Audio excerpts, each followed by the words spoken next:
మ్యాథ్స్కి వచ్చినప్పుడు Pythagoras theorem ని కనుక్కుంది బౌద్ధాయన అనేటటువంటి ఒక ఋషి. అది తీసుకెళ్లి పైథాగరస్ కనుక్కున్నాడని చెప్పారు.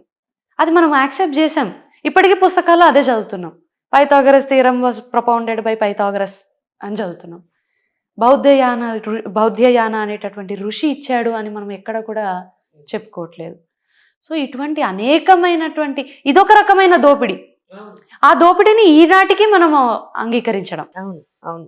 సరే అప్పుడు అలా రాశారు అనుకుందాం. అప్పుడు ఉన్నటువంటి హిస్టోరియన్స్ సబ్సిక్వెంట్గా ఇండిపెండెన్స్ వచ్చాక వారికి ఉన్నటువంటి పొలిటికల్ అజెండాతోనో లేకపోతే వారికి ఉన్నటువంటి అజెండాతోనో అప్పుడున్నటువంటి అథారిటీస్ వల్ల రాశారు అని అనుకుందాం. ఇప్పటికే అదే చదువుతున్నామా మనం? రత్నాలు ఎన్నో ఉంటాయి, కానీ నాణ్యమైన రత్నం అతి తక్కువ ధరకే లభించే ఏకైక సంస్థ 6JVR. సౌత్ ఇండియాలోనే ద బెస్ట్ 6JVR. 80 సంవత్సరాలు అయ్యాక నిజం తెలిసినాక కూడా మనము వాటిని అమెండ్ చేయట్లేదా? దాంట్లోని మనం ఎటువంటి మార్పులు తీసుకురావట్లేదా అంటే అది చాలా దురదృష్టకరమైనటువంటి విషయం. అది భారతీయులుగా ఒక విధంగా చెప్పాలంటే వీ హ్యావ్ ఫెయిల్డ్. ఎందుకంటే అంత గొప్ప సంస్కృతి కలిగి, అంత గొప్ప సాంప్రదాయం కలిగి, అంత గొప్ప చరిత్ర కలిగి, అంత గొప్ప త్యాగమూర్తులు ప్రాణాలను త్యాగం చేస్తే మనం ఏం చేస్తున్నాం ఈరోజు? అవును. దానికి అర్థం లేదు. కరెక్ట్. తెలుసుకుని తెలియజేస్తేనే దాంట్లో మార్పులు తీసుకొచ్చి మళ్ళీ ఒక ఇది నిజం అని ప్రపంచానికి చూపిస్తేనే భారతదేశం యొక్క ఔన్నత్యం తెలుస్తుంది. భారతదేశం ఎప్పుడు కూడా ఒక విశ్వగురువే. అవును. ఎందుకంటే ఇటువంటి పుణ్యాత్ములు జన్మించారు ఈ భూమిలో. ఎవరికీ లేనటువంటి సంస్కృతం ఎందుకండి స్కూల్స్ లో ఉండదు? అది బేసిక్ క్వశ్చన్. అది అవును. అది ఓన్లీ మార్క్స్ కోసమే ఏదో అది ఇంగ్లీష్ లో రాసి నడిచిపోతుంది అన్నట్టుగా యాక్సెప్ట్ చేసేసారు దాన్ని అని చేశారు కదా. మీరు మన వేదంలో చూసుకుంటే నేను మొన్న విన్నాను, మహాసంకల్పం అనేటటువంటిది విన్నాను. పూజకి ఎక్కడికో వెళ్ళినప్పుడు, ఒక ఉత్సవానికి ఎక్కడో వెళ్ళినప్పుడు ఆలయంలో, అందులోని ఇట్లా ద్రావిడ, అంగ, కళింగ అలా మొత్తం కూడా మహాసంకల్పంలో ఎంటైర్ జాగ్రఫీ ఉంది. మరి ఎలా వచ్చింది ఇది మనకి? మన భారతీయులు అంత నిజంగా వెనకబడిన వాళ్ళైతే, నిజంగా అంత బార్బేరియన్స్ అయితే, మరి బ్రిటిషర్స్ వీళ్ళందరూ వేసినటువంటి బార్బేరియన్స్ అన్నారు కదా. ప్రపంచంలోని ఎక్కడా కూడా నాగరికత అంటే ఏంటో, అసలు అటువంటి పదం కూడా ఏంటో తెలియనప్పటికే భారతదేశం ఎంతో ముందుంది. మనం చూసుకుంటే మన మహాభారతంలో కానివ్వండి, అప్పుడు ఉన్నటువంటి రామాయణంలోని ఎయిర్ క్రాఫ్ట్ గురించి ఉంది.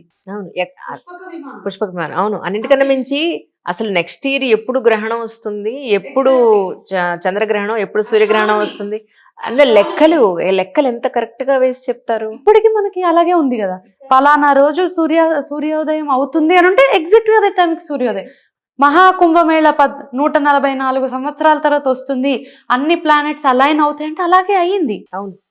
మరి అది అయ్యాక కూడా అది మూఢనమ్మకమేనా? అలా ఇంక ఏ దేశం వాళ్ళు లేదు అని అంటే మన హిందువులు కాకుండా ఇంకెవరు చేయగలుగుతారు చెప్పండి? అటువంటివి మనము తెలుసుకొని ఇది మీది కాదు బాబు, ఇది మాది, మా దాన్ని మీరు కాపీ కొడుతున్నారు, అది మాకు తెలుసు ఇది మాదని, ఇటువంటివి మా దగ్గర ఉన్నాయని మాకు తెలుసు అని మనం చెప్పలేకపోతున్నాం. సర్టిఫికెట్ మీ దగ్గర ఉన్నది మాత్రమే మీది కాదురా బాబు అని చెప్పలేకపోతున్నాం. ఇప్పటికీ మనం అవే పాటిస్తున్నాం. స్కూల్స్లో కూడా అవే నేర్పిస్తున్నాం, అవే నూరిపోస్తున్నాం. న్యూటన్ గురించి, ఐన్స్టీన్ గురించి. Definitely their contributions are humongous, కాదనము.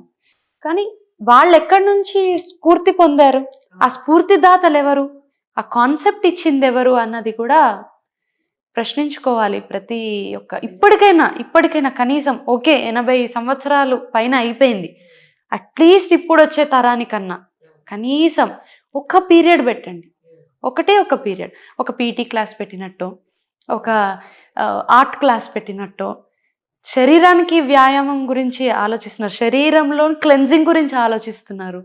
మరి అలాగే ఒక ఎదుగుదల గురించి, భావి భారత భవిత గురించి, ఈనాటి బాలలే రేపటి పౌరులు అంటున్నారు కదా, మరి అటువంటి పౌరుల గురించి మనం ఇప్పుడు నుంచే ఎడ్యుకేషనల్ సిస్టంలోని, ఒక కరికులంలోని ఇవి ఇంబైబ్ చేసినప్పుడు అక్కడి నుంచి వస్తుంది.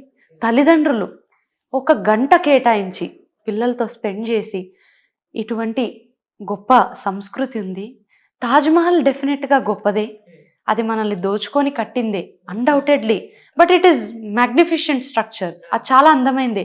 కానీ మన భారతదేశంలోని తేలుతున్నటువంటి పిల్లర్స్ ఉన్నాయి, సరిగమలు పలికించేటటువంటి స్తంభాలు ఉన్నాయి అవును, హంపి. హంపి విజయనగరాలోని.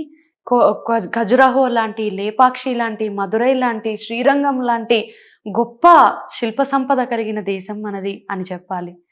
నలంద, తక్షశీల, కృష్ణ ఇటువంటి చాలా యూనివర్సిటీస్ ఉన్నాయి. వాటిపైన కాపాడుకోవాల్సిన దండయాత్రలు అవసరం కూడా చేసి చాలా ఉంది. కాల్ చేసినప్పుడు ఎంతో జ్ఞాన సంపద పోయింది, లేకపోతే మన వాళ్ళు ఇంకా గొప్పవాళ్ళు అని పేరెంట్స్ తెలియజేయాలి పిల్లలకి.